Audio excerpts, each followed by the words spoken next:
পেয়েছে, ফেলে দেবো।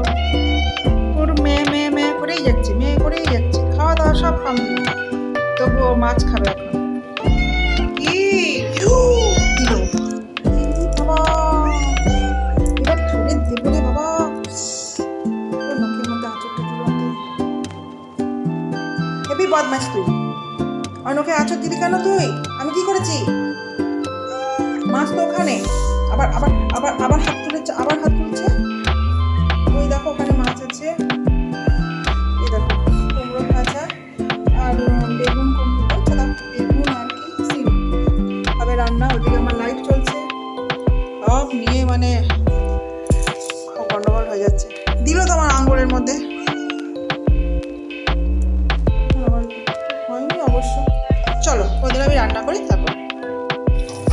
দেখো করলা কুমড়ো রান্না হয়ে গেছে, আর এখন দেখো বেগুন ভাজা হচ্ছে। বেগুন ভাজা হচ্ছে, সিম বেগুন চচ্চড়ি হবে, আর হবে হচ্ছে লোটে মাছ।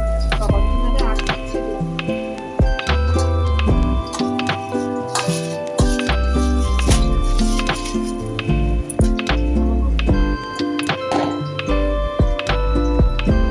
চলো করে নিই, তারপর দেখাচ্ছি। সিম বেগুন চচ্চড়ি হয়ে গেছে, এখন করবো লোটে মাছ। চলো দেখো, এখন করবো লোটে মাছ। তেল দিয়ে দিয়েছি, মাছ ভাজতে পারবো না, দেরি হয়ে যাবে। একবারে সব মেখে দিয়ে দেবো। পেঁয়াজ দিয়ে দিচ্ছি, হয়েছে ভাজা। একটু তেল গরম হলো,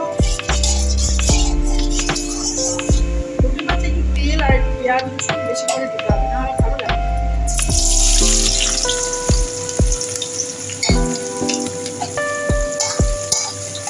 ভালো করে ভেজে তারপরে আমি মশলা দিয়ে তারপরে মাছ দেবো। মাছে আমি নুন হলুদ মেখে রেখেছি। রান্না করে নিই, তারপর আসছি। দেখো বন্ধুরা, আমার লোটে মাছ রেডি।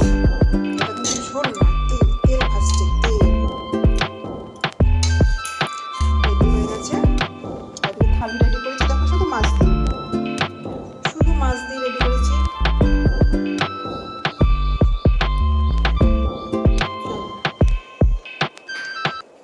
এই পাতার ভাত নিয়ে নিয়েছি।